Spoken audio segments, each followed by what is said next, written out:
Starting recording now, and I'm going to start the broadcast. The broadcast is now starting. All attendees are in listen-only mode. Hello, everyone, and welcome to True Health Diagnostics free national webinar, A G-Free Life, Thriving on Gluten-Free Foods. I believe my sound is working just fine, but if a couple of you could post in the chat box that you can hear me okay, that would let me know that everything's working smoothly.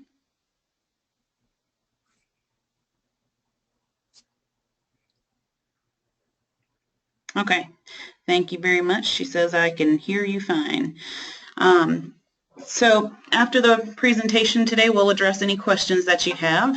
You can type them in the questions box or the chat box. My name is Stacy Wheatley. I'm one of the health consultants and registered dietitians with True Health Diagnostics. I am moderating your webinar today for Tammy Gallo.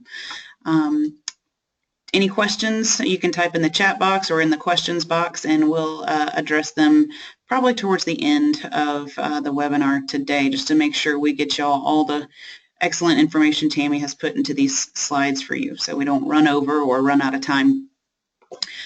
Tammy is quite credentialed. Tammy is both a registered dietitian and a registered nurse, so she's got a lot of experience in the field of cardiovascular disease management, also metabolic disease management, diabetes, and she has a real passion for gut health and an integrative or functional approach to medicine and health in general.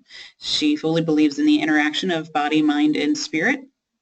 And her philosophy is that food is medicine and that whole fresh foods are healing and life-giving. Most importantly, her roles of mother and grandmother are very important to her. She's a mother of 4, a grandmother of 3, and she has one more on the way. So without further ado, I'm going to let Tammy take it away. All right, thank you, Stacy.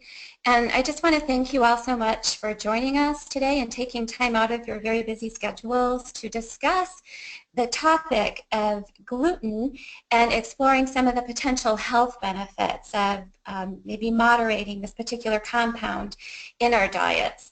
And I have to say, you know, I've been a dietitian and a nurse for about 35 years, and that saying, the more you know, the more you realize you don't know, is very true in the nutrition field. In just the past 5 years, I mean, the good news is that research is just rapidly expanding our comprehension of nutrition and the very important role that real whole foods play in our diet, but yet it's helping us to sort of stand back and see that things are not as simple, you know, as we once thought they were. And gluten is definitely one of those topics that it's quite controversial. I sometimes laugh just the things I see on Facebook. It almost gets emotional, like people are getting spiritual about this, like you believe that gluten's bad or you believe gluten's okay. So what I hope to do today is to present some of the science that we've looked at True Health to sort of shed some light on it, and then look at it from a holistic perspective as well, that we want to keep an open mind and look at overriding principles about our health, you know, like everything affects everything, and just sort of look at this controversial issue through that lens. Because I'm going to tell you, even among professionals, there is different schools of thought on this, if you want to put it that way. So let's launch this and see what we can get accomplished here. So the goals today are to sort of clarify first and foremost, what is gluten? What exactly is it and where is it found? I don't know if you've seen some of the comedians, they'll be on the street interviewing people about, you know, what is, you know, do you follow a gluten-free diet? Oh, yes, I do. Well, what is gluten? And then just people look at him with a blank face, like they don't know what it is. So hopefully after this presentation, if you're stopped on the street, you will have a good answer to that question. So we'll be looking at that. And then gluten-related disorders, gluten's effect on our GI tract. Who should go gluten-free? That's probably the most controversial question. we'll look briefly at some of the gluten sensitivity testing, and where our skill set comes in as clinical health consultants is to help you with the practical aspects of how do you implement a gluten-free diet in this modern American terrain we're on here. And then resources and references at the end to help you with that even more. All right, so what is gluten? So it is derived from a Latin word, gluten, meaning glue. So that's pretty descriptive, and to sort of hold that picture in your mind as something that can maybe gunk things up a bit. So specifically, it's a protein component of the following grains, primarily wheat, that's the one we're most familiar with, but also rye and barley, and then triticale, which is a wheat-rye hybrid. Now, oats is on this list, but with an asterisk. Oats basically is gluten-free.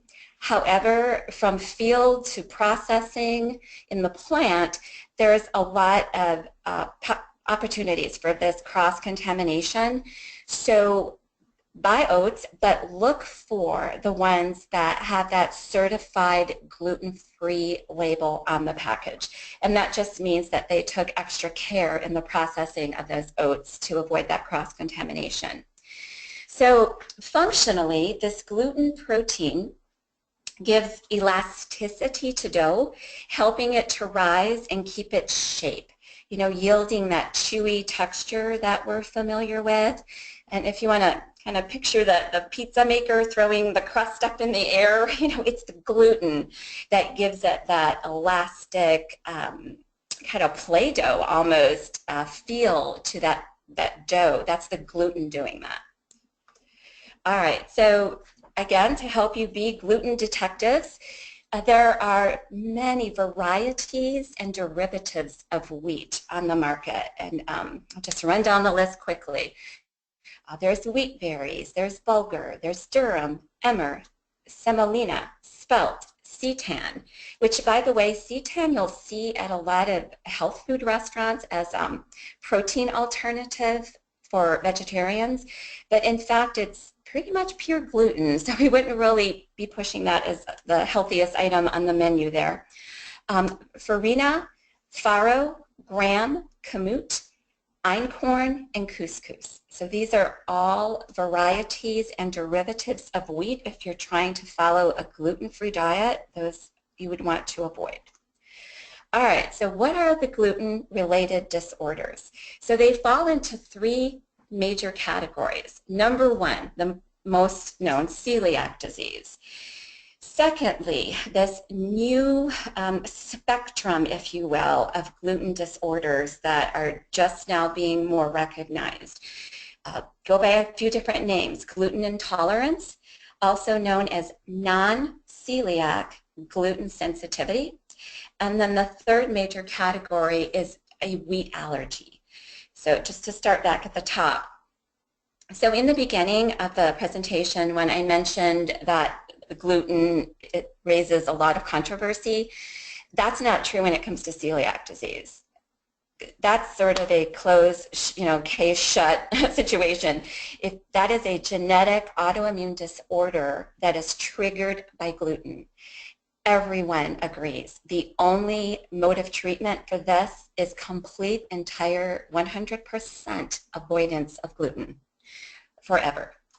So one of the reasons that this disease can be so damaging, again, if you don't manage it by getting gluten out of your diet, is it's characterized and diagnosed by measuring atrophy degradation, which is just sort of a breakdown of the villi lining the intestinal wall. Now think of villi as like these finger-like projections that are lining our GI tract. Our GI tract is not a flat surface. It has all this surface area. Another way to think of it is like a shag carpeting has a lot more surface area than, say, your linoleum floor. And this increased surface area in our GI tract serves a very, very important role. It increases the surface area by which we have to absorb the nutrients and all the good things that our bodies need. So what gluten does in these susceptible individuals is it's sort of like taking, sounds a little drastic, but a lawnmower across your shag carpeting and just raising it, and thereby greatly diminishing that absorptive surface area of your GI tract. So we can all see why that would be a very bad thing.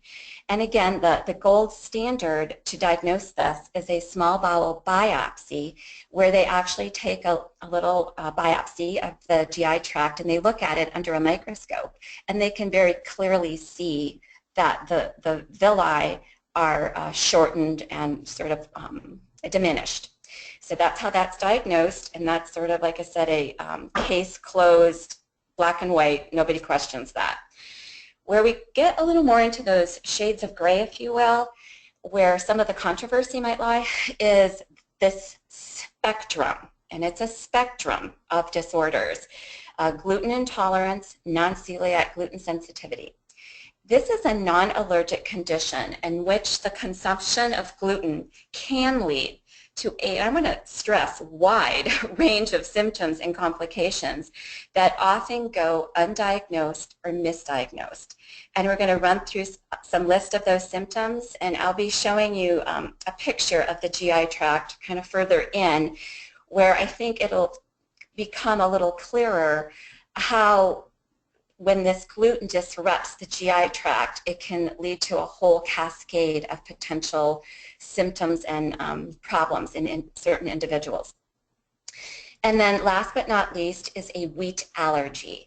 And that's sort of, again, a little entity all to its own, where the offending protein might not be gluten at all. It might be the other proteins that are in the wheat kernel. So those individuals just need to avoid wheat. All right, and then these are two rather very serious disorders that can result from having this hypersensitive response to the gluten. So Dermatitis Herpetiformis, that's a mouthful. So it's an intensely itchy, blistering skin rash, often associated with gluten-related disorders. Now, again, this is one of those situations where it can be missed because it presents as like a very bad, sort of eczema. But this particular syndrome has a characteristic pattern where it erupts, if you will. So around the elbows, around the knees, the back of the neck. But again, very painful, very itchy, very uncomfortable. But just sort of that cardinal sign is where it's manifesting itself. Gluten ataxia, and this is a very serious situation that results from immunologic damage to the cerebellum in our brain, the posterior spinal column, and peripheral nerves in people sensitive to gluten. And this will kind of make a little more sense as we get to some of the slides showing the leaky gut and the impact that gluten has on our GI tract. So here we go. So leaky gut syndrome. We just want to park here for a little bit because this is such a critical concept now, not just with gluten, but with health in general. If you haven't heard about leaky gut, you will, because all the science is pointing us back to the gut as being the seat of health and the first place to intervene in disease, whether it be GI-related disorders or heart disease, Alzheimer's, diabetes, autoimmune diseases, they're all pointing back to let's take a look at the gut and make sure the gut is healthy, because if the gut isn't healthy, nothing else will be healthy. So in a healthy GI tract, and I want to let you know too, our GI tract is one cell thick. That's all. One teeny tiny cell all along the entire, is it like 22 feet of our intestinal tract? It's one cell that separates the inside us from the outside world.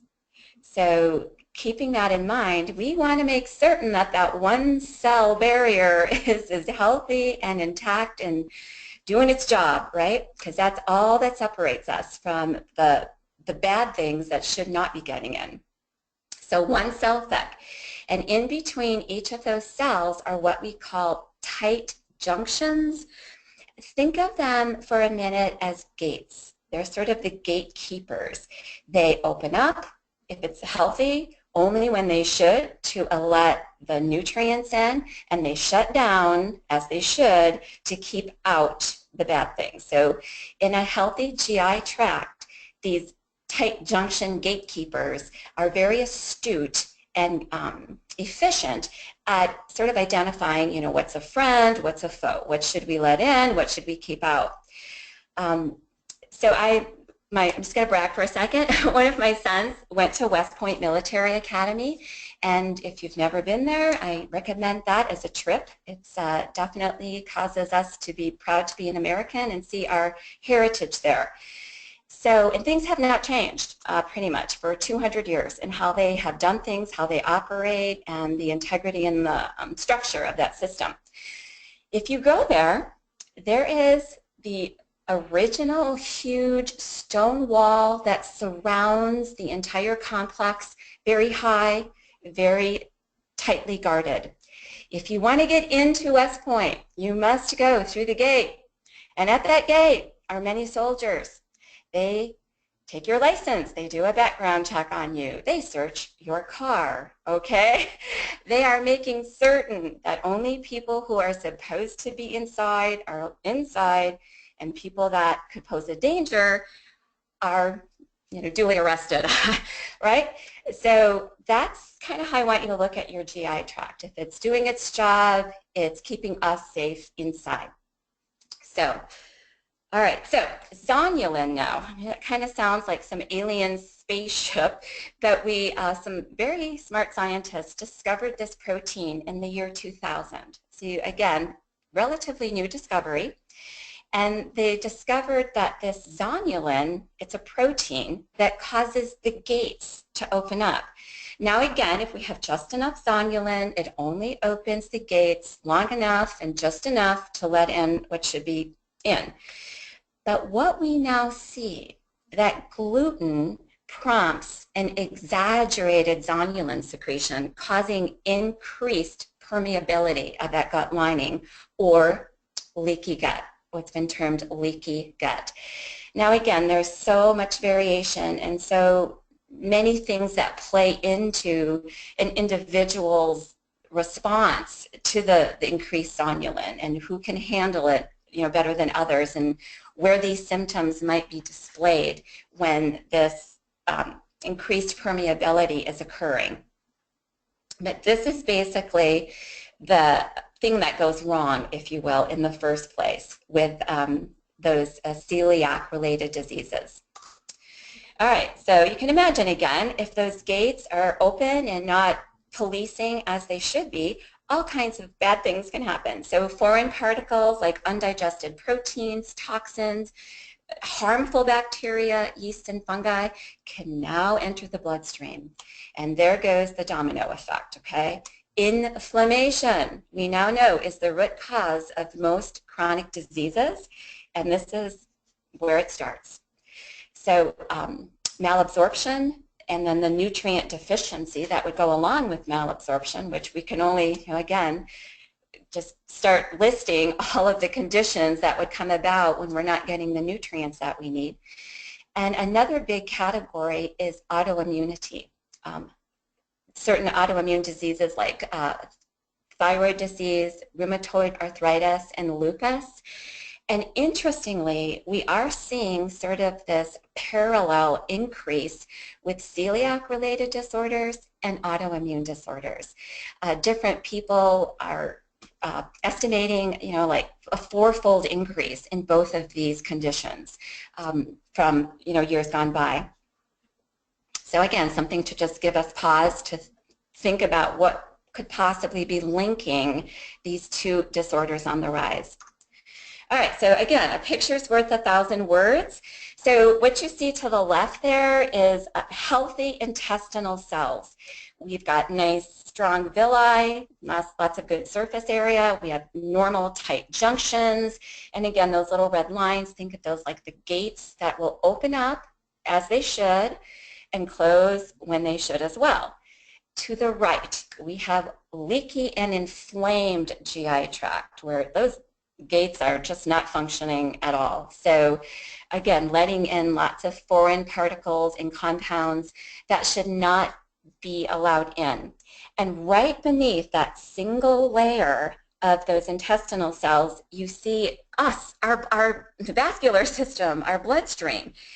And the other big discovery in recent years is that about 70% of our immune system is housed right underneath that barrier there, right in the lining of those blood vessels, sits, and if you want to stick with the military analogy, is the infantry is right under there in case the gatekeepers didn't do their job and let some bad guys in. There's the soldiers all lined up at the inside of that wall, and they're going to attack things that should not be there. Now again, if it's functioning right and only really bad things are getting in, that's when we want our immune system sort of kicking into action. But on the right, what we have is this chronic inflammation day in and day out where the immune system is on hyper alert and firing all over the place because it's seeing all these foreign compounds. We end up with a lot of collateral damage when that happens. And this is where we think the link is with celiac, gluten-related disorders, and autoimmune disorders. We used to think with the autoimmune diseases that something, the body got confused and it started attacking its thyroid or something. Well, what we now know is the body did not get confused at all. The body is very smart and it's trying to keep us safe, and it's attacking things that it knows should not be in our bodies. And it just so happens that our thyroid is collateral damage in all of this. So again, all goes back to integrity of the GI tract, lowering the inflammation, keeping peace in the land, if you will. All right, so kind of enough science for now. Let's launch into, so what does this mean for me in my kitchen and in my life with my family? All right, so let's concentrate, as we love to do here at True Health, on all the positive, wonderful, whole, real foods that we have available to eat. That's going to be the answer to whatever ails us. And again, the list goes on with those: fresh meats, seafood, eggs. We really do encourage the omega-rich or pastured eggs as being the best. All the fruits and vegetables. Again, those wonderful single ingredient, naturally gluten-free foods in your produce department that are just sitting there looking pretty and not making any false claims about themselves, just ready to supply you with all the good nutrition your body needs. Nuts and seeds, almost think of those as a health food. They're one of the healthiest fats, and we now know good fat is very good for us, and again can help with our GI tract and our immune system. Low-fat dairy, legumes, right? All those dried beans and peas. There's hundreds of them. Lentils, black beans, garbanzo beans, kidney beans. High in fiber, high in protein, cheap, right? So good for the budget as well. And naturally occurring grains, and we're going to be going over some of those in a minute. Certified gluten-free products, and again, you really want to look for a label that says certified gluten-free product.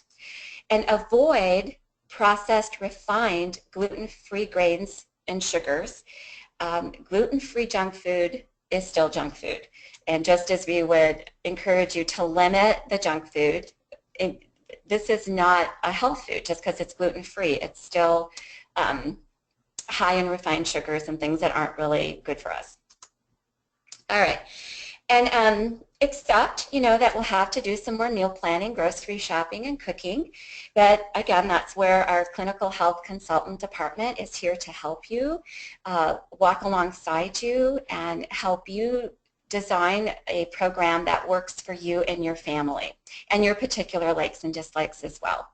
Think of this as an adventure, and we have, the internet and, again, lots of resources at the end of the presentation to guide you with fun and new exciting recipes. And I tell people, think of your kitchen as being your spa. I mean, it really is the healthiest thing that you can do for your body. Most days. And again, most of us, we're all busy. We don't have time to be in our kitchen 7 days a week. But again, we're going to help you with maybe some bulk cooking and ideas for how to roll one meal into the other to make this as easy as it can.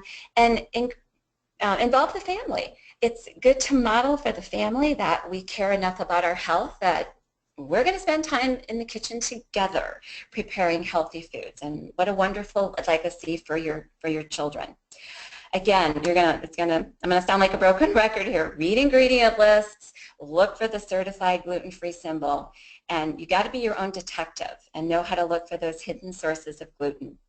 Okay, and again, make food in bulk, become friends with your freezer. Okay. And then just be prepared, especially while traveling. You want to pack healthy, gluten-free snacks, put together a survival list of commercial snacks you know are gluten-free in your area, and just have those readily available to you. I have sort of a lunch bag that's rather large. People tease me. They call it my bowling bag bag, and I just smile because I know I have all those healthy foods in there for the day. I've taken my preemptive strike with my ice packs, and I'm good to go. And, we all need to do that preemptive strike so we're not caught off guard in a pinch. And the power of networking with other people. Join a support group, and there's a local online support groups as well that you can access.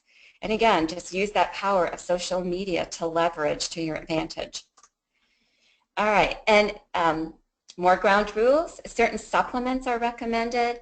Again, we want you to talk to your healthcare provider about this, that these are some of the main ones that are well accepted that are beneficial. Probiotics, vitamin D, and omega-3. Just a little note, on, I think it's June 23rd, I'm doing a talk on Happy Gut, Happy Life, and I'll be going more into detail with those probiotics and what's called the microbiome. So stay tuned. All right.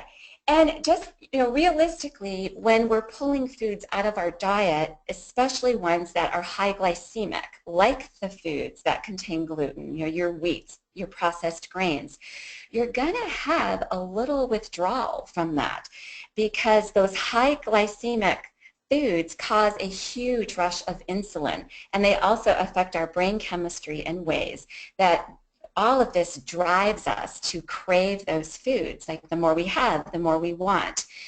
But just really want to assure you that it takes just a few days to get on the other side of those cravings and have, those hormones and those brain chemicals sort of regulate themselves. So, and again, just to look at the big picture, kind of step back. For whatever we're trying diseases we're trying to prevent, or we want to have optimal health, we're always going to be leaning towards those whole, real foods that are naturally gluten-free anyway. So you're kind of killing two birds with one stone. You're treating the insulin resistance, the inflammation, your cravings, your weight, and in the process, any potential sensitivity that you may have to gluten. So it's a win-win. All right. Just a special note, it can be a little more difficult for vegetarians, but not impossible. And again, that's what our clinical health consultants are here for, to help you with that. That vegetarians will have to rely more on nuts, seeds, healthy oils, like your organic, extra virgin, cold-pressed coconut oil, olive oil, beans, lentils, chickpeas, and I want to stress non-GMO tofu and tempeh. And don't be afraid to ask questions, especially when you're dining out. Again, you're going to have to be a detective.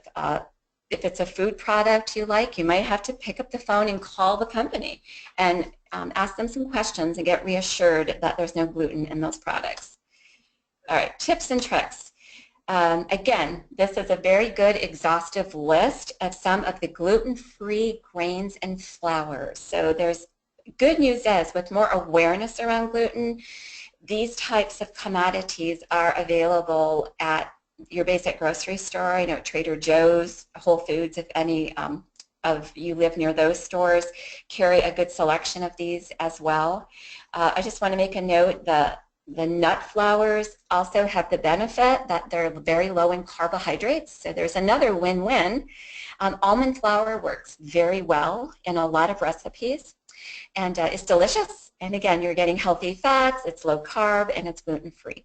So just, again, go to your computer, put in some of these flours, and search for recipes containing these flours, and begin your adventure.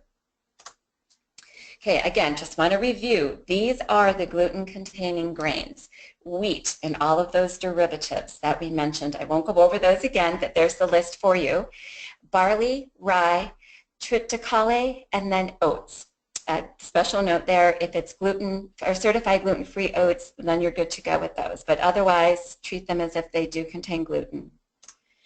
All right, and here's a little very interesting side note. Gluten, the more I studied this, I was amazed. Like the list was endless of where gluten hides. Licorice, candies, gum wrappers. When you open your gum, if you've ever noticed, there's sort of that powdery compound on the wrapper. I never noticed that until started doing the research. That's flour. It contains gluten. So especially for people that have the full-blown diagnosed celiac, they really need to be hypervigilant about some of these other sources of gluten. Chocolates, but again, read the ingredient list, call the manufacturer. Processed meats, again, lots of reasons to avoid those anyway, but just throw gluten in there is another reason. Gluten is cheap. It's a cheap filler that's very often put into these meats. Surimi, the fake crab, again, I used to sort of think of that as a healthy protein alternative, but now, you know, knowledge is power. Know that gluten can be in there too. Sauces, especially those with soy sauce. Soy sauce has a large gluten component to it. There is a soy sauce called tamari, which is becoming more common in stores and in restaurants, and that is a gluten-free soy sauce, and I would recommend an organic tamari. Another good option as a substitute for soy sauce is what's called coconut aminos. You will probably have to go to a Whole Foods or a Trader Joe's, more of a specialty store, to get that. I've just sort of transitioned to that in my recipes, and it's delicious. All right, so fried foods, okay.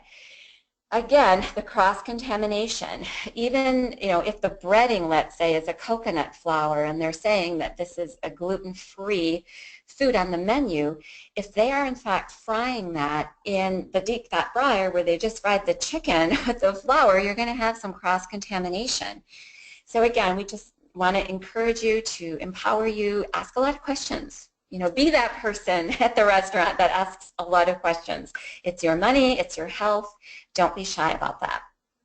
Stamps and envelope glue, who knew? But just another place that it's hidden. And another whole area, shampoos, conditioners, lipsticks, cosmetics. Just, you know, to be aware, especially like I said, if you're someone that has diagnosed celiac, you want to be a little more vigilant about some of this. And then a lot of medications and vitamins. Again, you want to call the manufacturers, check out what else is in that pill that you're taking. And gluten, again, it shows up there. All right, so label reading. Did we mention label reading? Okay. You're going to be a detective. We all are when we go to the store. That's the first thing we want to look at is the ingredient list. That's where the rubber meets the road. And we have a list coming up at the end of this PowerPoint with some go, slow, and whoa foods for gluten to kind of just get you started and help you out there.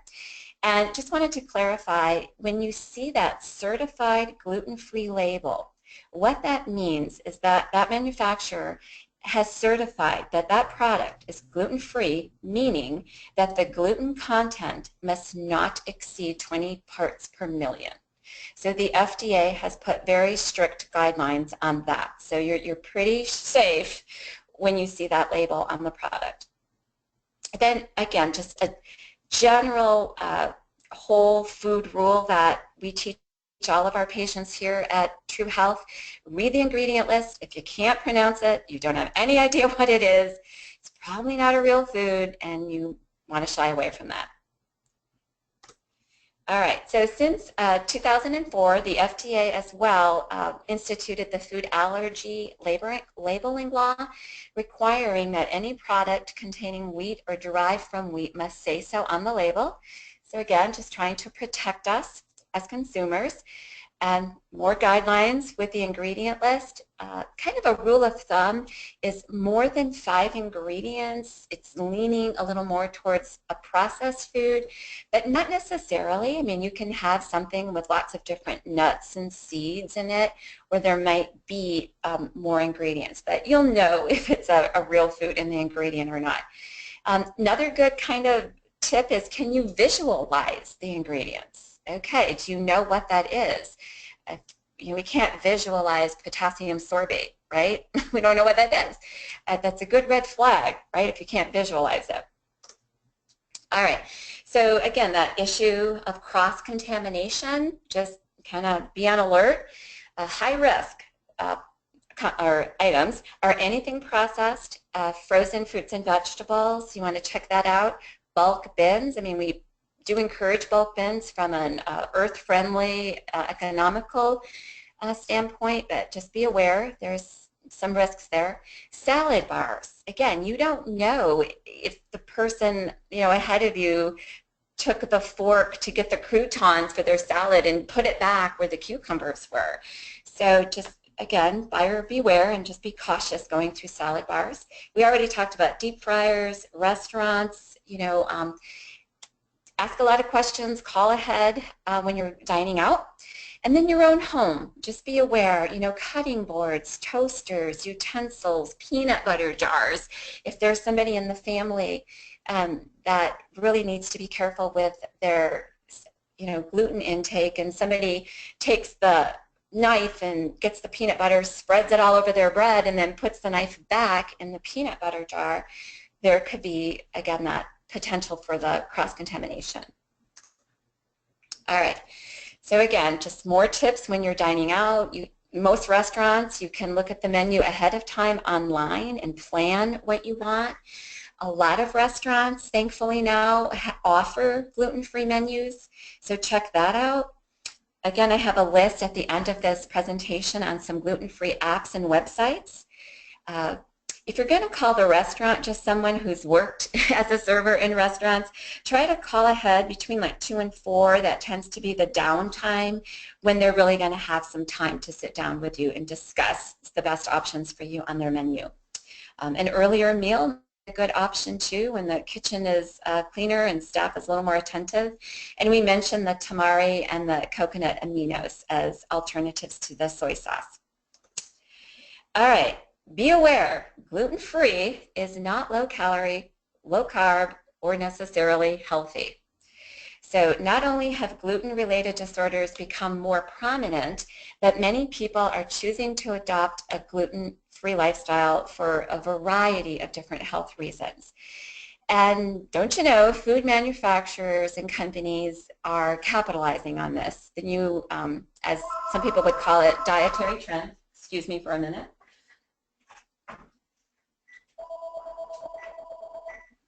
Okay, all right, so there's tons of gluten-free commodity products available, pretzels, cookies, cakes, crackers, snack bars, breads, and again, lots of heavy marketing going on, marketing those as being healthy, good for you.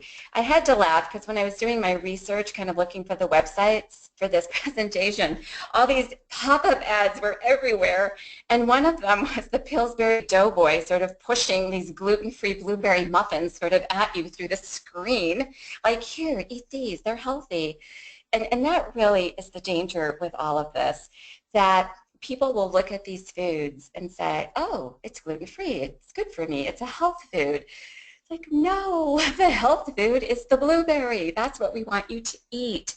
So just be looking through this lens, this wise lens when you're making food selections, and see behind the marketing and the scam, if you will. All right.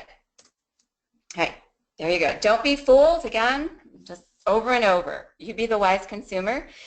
These products are often made from equally processed, refined flours that promote weight gain and insulin resistance in excess. Some of the flours like corn, tapioca, rice, potato starch are very high glycemic index flours. And again, here at True Health with our lab report, we have many wonderful proprietary labs here that look at people's insulin resistance and identify these metabolic syndromes early on, and we are using that sound data and science to look at the diet and help people reduce some of these carbs and the high glycemic carbs that are leading to or perpetuating the underlying insulin resistance. So don't be fooled by that, and again, give us a buzz if you want more information about our labs or you'd like to have an appointment with your clinical health consultant. And again, we can't say it enough, stick to whole, real foods that don't require a label. The way the food came out of the earth, off the tree, single ingredient foods, are going to be the best options for you. All right. Again, we want you to be aware, we want you to watch your food dollar and not be scammed by some of the marketing, because they could put gluten-free pretzels out there and charge you twice as much for them, and they're really not healthy either. All right. Some examples of this might be corn-based products, like you see the corn chips and they'll have gluten-free plastered all over the front. Well, hello, corn is gluten-free, so just naturally. Now again, they might have gone through the processing to make sure that it's certified gluten-free, and they can put that label on there, I'll give them that. But again, just for the sake of marketing, to put that on there, be careful. So, use the internet, shop in bulk. Ethnic food markets can be gold mines because many cultures around the world have eaten gluten-free for centuries. So explore some of those different foods. And again, on the topic of ethnic foods, just want to mention, don't forget about herbs and spices. They are really nature's pharmacy. There's so many health-promoting anti-inflammatory compounds in those herbs and spices. So as you're transitioning to a healthier gluten-free diet, please use those herbs and spices liberally. And again, that's where the health consultants can come in and help you. All right. Some common questions. Once I go gluten-free, how long will it take to feel better? That's hard to answer. It could be within days. It could take months. It depends on a lot of different factors. And again, we want to stress that probiotic therapy and how to deal with the foods that you like. Really want to stress that if something's making you feel really bad and you pull it out of your diet and you suddenly notice those headaches are gone, that joint pain goes away, and then you add that food back in and you feel bad again, your liking for that food is going to diminish. And we see it all the time when we work with our patients here.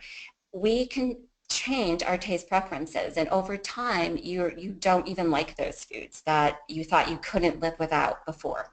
And we'll help you with some good substitutions. All right, just quick notes about alcohol. Again, that is definitely something you want to talk to your doctor about for individualized recommendations with your health history and your genetics, because there's certain health conditions, medications where alcohol is contraindicated. So what we're giving you here is just general information, if your doctor kind of gives you the green light, that no more than 1 drink a day for women and 2 drinks per day for men are the general recommendation.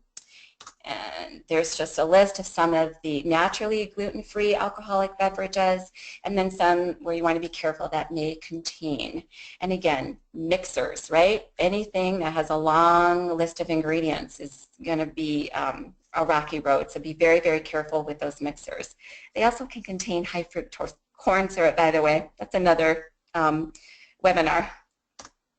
All right. And then just quick, some of the testing that they can do for celiac. The gold standard is that biopsy I mentioned earlier, kind of looking at the villi. There's 2 genetic markers they can test for, and they've seen that more than 97% of people with celiac do have those genetic markers. So if you think that's something you might have, that's a good discussion to have with your doctor. And here at True Health, we also have certain tests that look at antibodies specific to gluten. So give us a call, talk to your provider if you're interested in those tests as well. All right, again, problems with testing, false negatives, false positives. Talk with your doctor again, but if you're going to have a gluten test, if you've eliminated gluten for like 2 weeks prior, that could throw the test off. So have that discussion with your doctor how to time and get the best results for you with those different tests. And again, if the gold standard from just a practical perspective is eliminate it and see how you feel, okay? And again, have those discussions with your health consultant. And, all right, lots of resources for you here, and that's all I've got. If we've got a few minutes left for questions, we'll open up for questions. Okay, sounds great. Thank you, Tammy. One question we have is how careful someone with a wheat allergy should be with gluten. Good question, and I'm going to be honest, you know, that's a little out of the realm of my expertise. You definitely would want to have testing done by an allergist to see what specific components of the wheat you're allergic to, but from what I understand, there is a lot of cross-reactivity, if you will, with the gluten and these other proteins.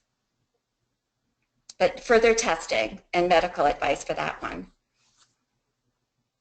Okay, suggestions for someone who wants to go gluten-free and also has a dairy or soy allergy. Yes, and actually in the bibliography there is a cookbook. Let me see if I can scroll ahead here. It's not letting me advance, but there's one more slide. And there's a nutritionist by the name of Tom Malter, and he and his wife, there you go, wholelifenutrition.net. I believe that's their website. And they have different cookbooks, a book on the elimination diet. And with that diet, they are eliminating the dairy and the soy as well as the gluten. And they have wonderful recipes in that book. So that would be an excellent resource for you.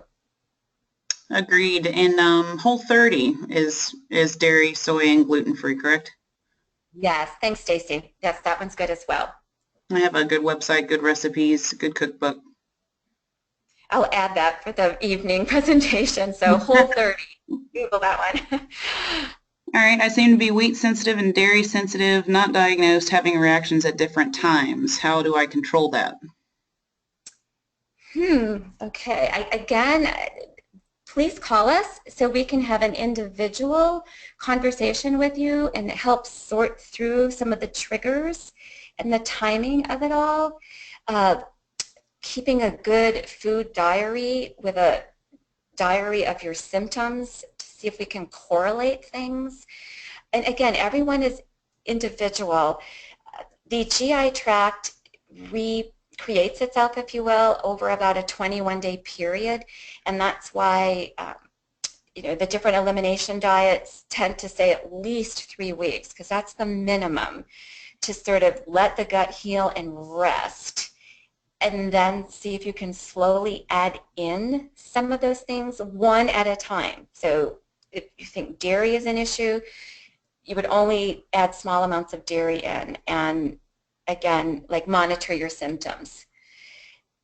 So these food elimination diets give you a lot of information based on just how you feel and your symptoms, but if you want more in-depth testing, you want to see your provider and an allergist to really, and there's a lot, again, of food sensitivity tests on the market these days that get very specific in testing specific food reactions. So as far as calling to get consultation with the clinical health consultants, I just posted the True Health Client Services number. They can get you connected with one of us. You can request Tammy, and you can request myself, Stacy Wheatley. But we're all pretty good in this realm here. The only catch is that we save our consultations for patients who have had labs within the last 12 months. Just because we need that data on the patients, and don't want to counsel blind or on very old results. So we would need to see a panel within the last 12 months to include the free consultation for us. Next question is, how does someone who travels every week with no options to cook on the road, no grocery shopping, go completely gluten-free? I find many restaurants are still way behind on healthy options, and eating salads gets really old. Oh, I'm sorry. Yeah, my heart goes out to you. Please call us again. There is some websites right here. I think it's, gosh, missed me on that second one, but yeah, I put it in last, but it's different apps for restaurants that you might find helpful. I hope you would find helpful. But yeah, traveling, especially if you're in airports, is a challenge. But call us. We can do some individual research for you to help connect you with those restaurants that are providing gluten-free options. And even if you're traveling on the plane, I mean, I take my own snacks with me. I take my raw nuts and seeds, my fruit. That preemptive strike, yes, it's a little more work, and we wish, but you know, the tide is turning, so there's hope. But call us, and we'll try to help you where you are right now in your current situation. And I know you said, Tessa, that you don't have grocery shopping, so this may not mean anything to you, but when I've traveled before, I'll leave the hotel and find a grocery store, find a Whole Foods, and load up on lean proteins and gluten-free sides and veggies, and keep those in the little mini fridge in the hotel. So I'm not relying on restaurant food all the time, and it's a little bit cleaner. It's a great idea. It pretty much comes down to us bringing our own food with us and having it there. I don't see any more questions right now. There have been some questions about the slides. We have your email addresses. If you want a PDF copy of the slides, just indicate that in the questions or in the chat box. We have the email that you registered for the webinar with. If you want it sent to a different different email address, you would need to indicate that for us. And I believe, you know, if you don't want to send your email address to the group, you can send the messages privately to us and not broadcast that to the group. Okay. Awesome. Well, if y'all loved the presentation and you thought of somebody that would benefit from it, we have another webinar this evening. Same slides, same folks, and we'll be running that again at 8 o'clock Eastern. If you have anybody else that you would like to suggest this for, send them to. So thanks for joining us. Can I end with just a quote here? Yeah, absolutely. It's humorous, but it does sort of bring together that whole connection with gut and our entire health. And this is a quote by actually the scientist that discovered zonulin, Alessio Fasano. He's one of the premier experts. And his saying is, the gut is not like Las Vegas. What happens in the gut does not stay in the gut. Right? So that domino ripple effect throughout the whole body. Yes, ma'am. All right. Well, thank you so much. Yes, thank you, and join us again. I'm scheduled to send the webinar blasts for May at the first of next week, and we hope you join us again. Thank you. Good night, or good afternoon. Bye.